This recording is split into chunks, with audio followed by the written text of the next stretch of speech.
Yeah. Hey. I work hard every motherfucking day. Y'all, I didn't originally plan on making this video today, but as with the way like things went last night and stuff like that, I felt like I had to talk about this. And what I mean by last night I like spent the night at my girlfriend's house and stuff, and we were just sitting there watching anime, and then she like I was on like the Xbox and stuff like that, because I got like Funimation and like Crunchyroll and stuff like that, and I put it on her Xbox so she can like just watch stuff whenever she wants to. So we're watching this really weird anime, and then she said she was getting annoyed by like the way the anime was going or like that. So I cut it off, and I said, okay, well, let me see.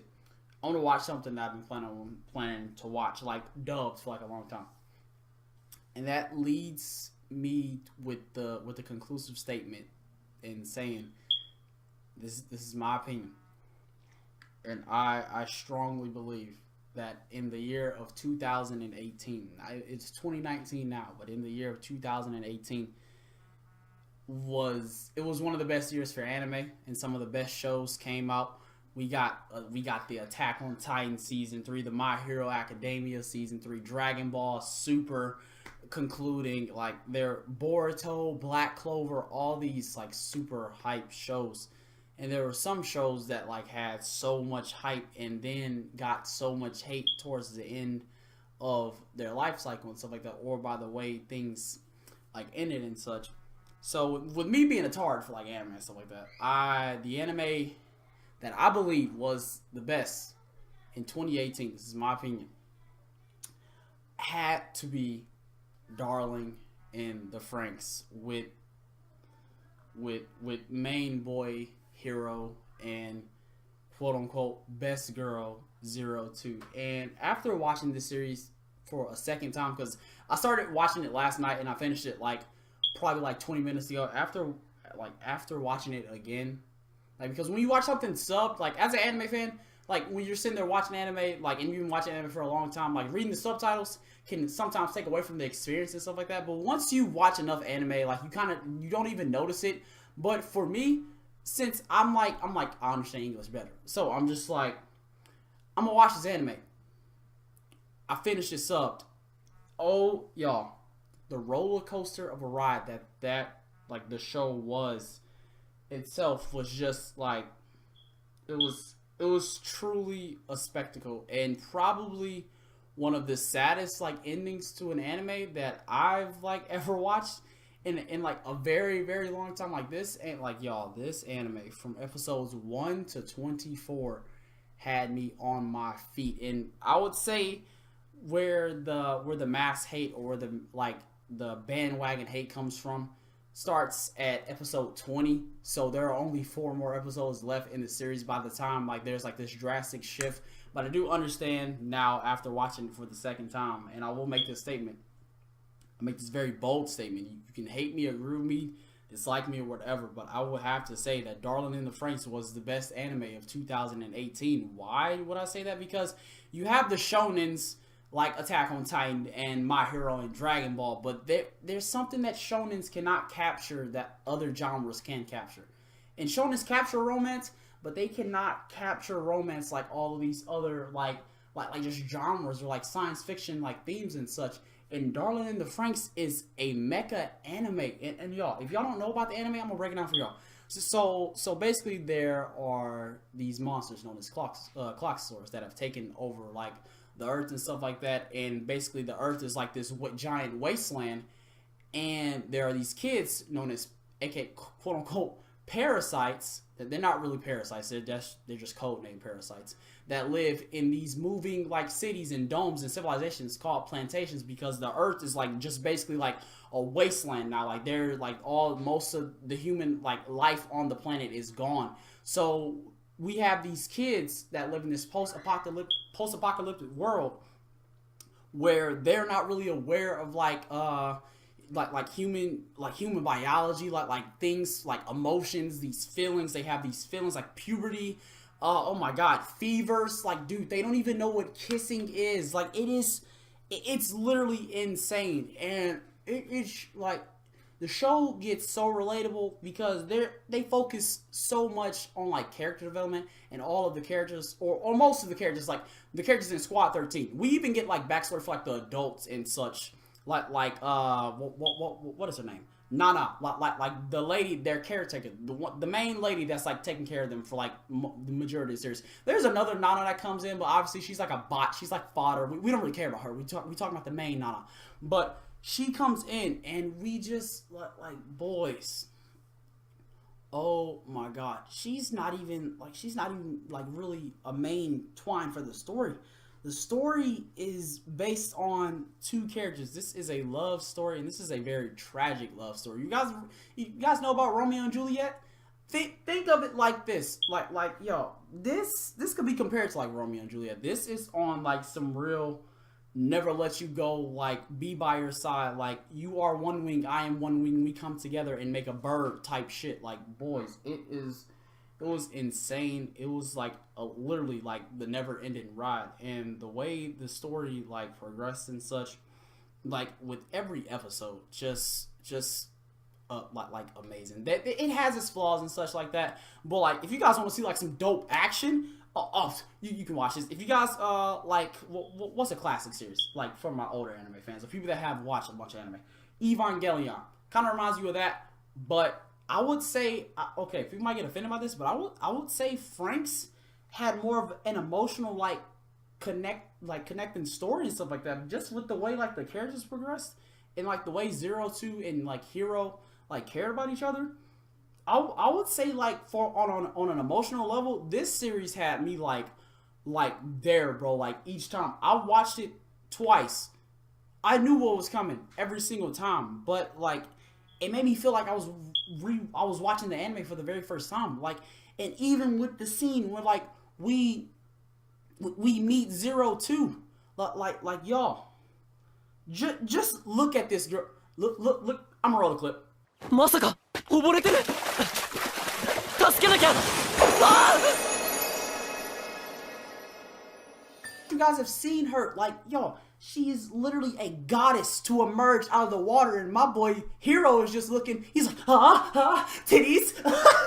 I honestly wanted to make this video because I feel like Darling in the Franxx gets way too much hate and has so much hate on it because of the pacing and how like fast it moved. And I do understand. I have made this claim and I've pointed out to my friends and like people I know that have watched anime, that I've discussed this with. I will say the only negative thing I have to say about Darling in the Franxx is that the last 4 episodes, literally, like episode 24 itself could have been made into another season. That is how much information and how much got crammed into like that final episode. And I'm like so like passionate when it comes to this, because I know there are a bunch of people like when I recommend anime, some of the first shows that come to my mind, I'll be like, okay, go watch One Punch Man, go watch My Hero, go watch Kill la Kill, all these action thrive shows. But now, since I've watched this anime twice and I've like connected to it on another level, Darling in the Franxx is actually another anime I do recommend for other people. And if you guys have not seen this, you guys can watch it on Crunchyroll subbed.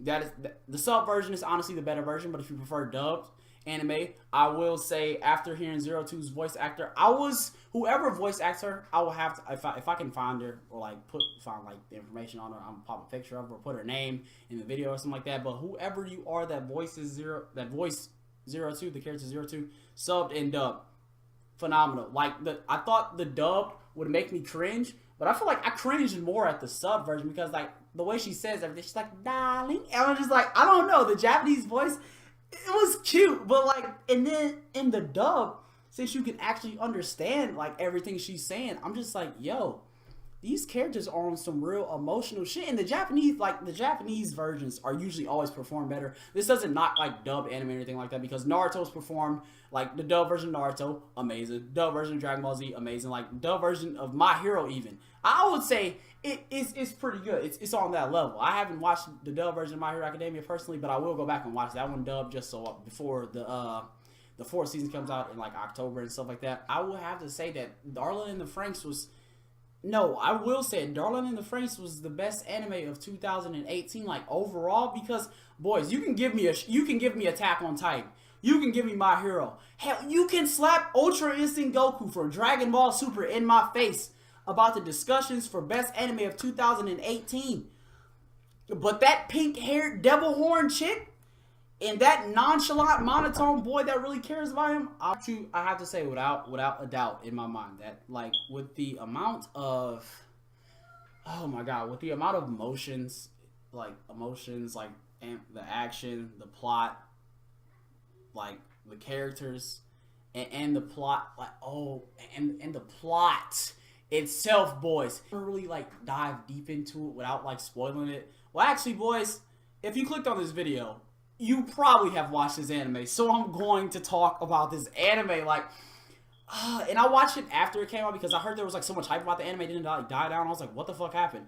And then there was like all this hate on Twitter about it, and I'm just like, yo, why are people bashing this anime? Then I watched the first episode, and I was like, nani? Like, why are they hating on this anime? And then I continued to watch it, and as it progressed, I was like, this show is a fucking banger. Like, I'm not really one to like get into romance animes and stuff like that, but since I have watched Darling in the Franxx, nigga, like, oh my god, y'all know what my number one on animes in the winter season was and stuff like that. If you guys have not watched that video, go watch it. I'm gonna link it in the description, boys. Like, but Rascal Does Not Dream of Bunny Girl Senpai. Out of all the animes I had on that list, Black Clover, That Time I Got Reincarnated as a Slime, what else was it? Zombieland Saga and Goblin Slayer. Rascal Does Not Dream of Bunny Girl Senpai was number one out of those 5 that I picked for that list. And number 2 on the list was Black Clover. Like, obviously the shonens have a place in my heart, but if you give me a romance anime that's actually freaking good, bro, it will win in my heart every single time, because I don't know, romances, you tend to relate more to like romances and such like that, because like for like a shonen, and why my hero is like highly respected and considered one of the best shonens of all time, if not the best shonen of all time. That's not coming from me, because honestly, My Hero hasn't had enough time to like build its like self up and stuff like that to be considered the best shonen of all time, because you still got to compete with the Dragon Ball Z's, the One Pieces, the Naruto's, the Bleach, everything, bro. You got to compete with all of this stuff. So I would say My Hero is probably the top 20, top 10 at the most, but I can't put it in like top 5. So yeah, for shonens anyways. We have the main characters, the main two, 02 and Hero. This bond, this relationship, my niggas, that shit, these two, unbreakable. Like, it was so damn good, and it was written so well. And I will have to say, up until you probably get to like episode 20, once you get to episode 20, shit starts to twirl, like with the whole space voyage and them having to go into space, and then 02 turning into like a giant unicorn waifu mecha robot thing. Like, that shit was insane. And like, yeah, that I feel like that's when the series like fell off, or that's why people like hate on it so much. But to me, after watching it, like, it makes sense, because 02, like she, like her sole purpose when she finds Hero, and y'all saw on the scene, or actually, I'm gonna roll it.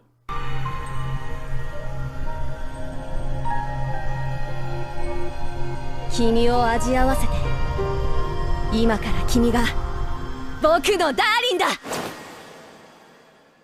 Y'all saw in that clip, like, she says, now you will be my darling. Like, when she says these words, like that, 02 is like trying to find someone from her past. And the thing that we do not know until like very, very late, or like way later in the series, is that Hero has his memories like altered and stuff like that, or he has his memories wiped.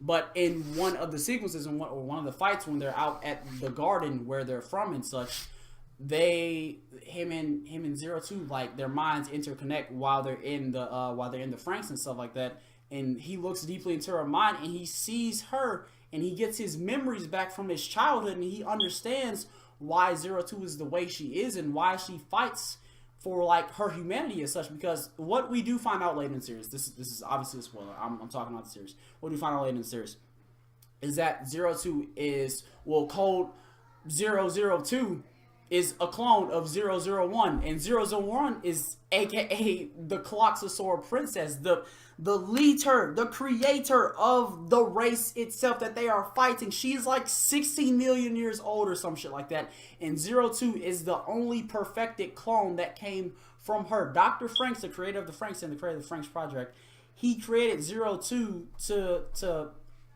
like essentially save the Earth from the Cloxosaurs or any other threats that will come to the Earth in the future and such. Darling in the FranXX, or Darling in the FranXX. Like, if you guys have not seen this anime, go watch it, like, right now. Like if you skip this anime in 2018, I need you to rewind about 7 months, and I want you to go pick it up.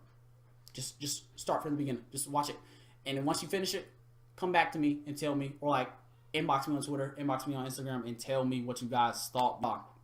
If you haven't watched it, y'all know what to do. Click the www.crunchyroll.com/ get that shit yourself, my nigga. Well, boys, I'm sorry about that, but boys, if not Crunchyroll, then watch it on Funimation. You guys can watch it there, dubbed. All 24 episodes are there. There are no extras for like the series or anything like that. Like, I wish there was like an OVA or a movie or something like that. But boys, there isn't. There's like those 24 episodes, and I think I might have to pick up the light novels with the manga to like further like dive into and stuff like that. I know the anime came out months ago, but I'm just not watching it dubbed. I watched it subbed months ago, but I watched it dubbed. Like, I literally finished watching it dubbed like 20 minutes ago. I'm like not even kidding. Like, Funimation was on my screen, but my TV cut off. But boys, I hope you all enjoyed this video. Subscribe to the channel if you guys want to join the hashtag NightFanBoys. If you guys want to like hear me discuss and talk about more anime and give you guys my thoughts on anime, then let your boy know, because I can dive in and I can have this shit written out and script out, and I can sit there and talk about it in depth if you guys want me to.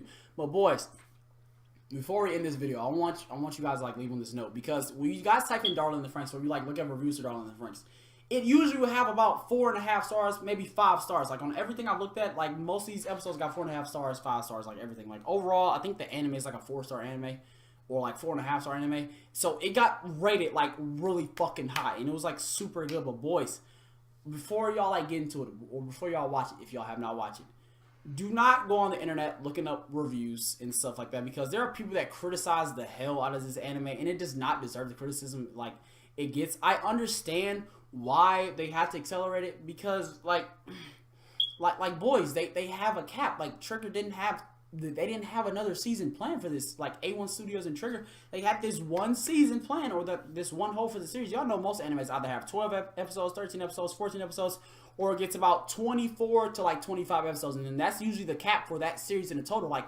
and it'll keep running for like those however many weeks it runs and stuff like that. And then once it hits like episode 25, that's usually the cap. So they had to work with what they had, and they had 24 episodes. And in the final episode, there's a major time skip, and like there's a lot that's going on. But it's all explained, like it's all explained like pretty well. But people still like get triggered by like the whole space combat 02 like unicorn waifu mecha giant bitch. Like you guys will see it like if you guys watch anime. Boys, I just want to like end it off by saying this: be your own person. If you like something, you like it. If you love something, you love it. If you hate something, you hate it. But do not be one of those people that is just like, oh my god, this shit's bad. Like look at her hair, it's pink, or like look at him, he has horns. Like boy, like nigga, don't be like that. Like, boys, be your own person, because I've talked to so many people that just have this bandwagon ass opinion about things. Like boys, back in the day, I used to shit on Naruto just because,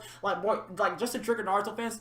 And me being who I am, I've watched this series like twice.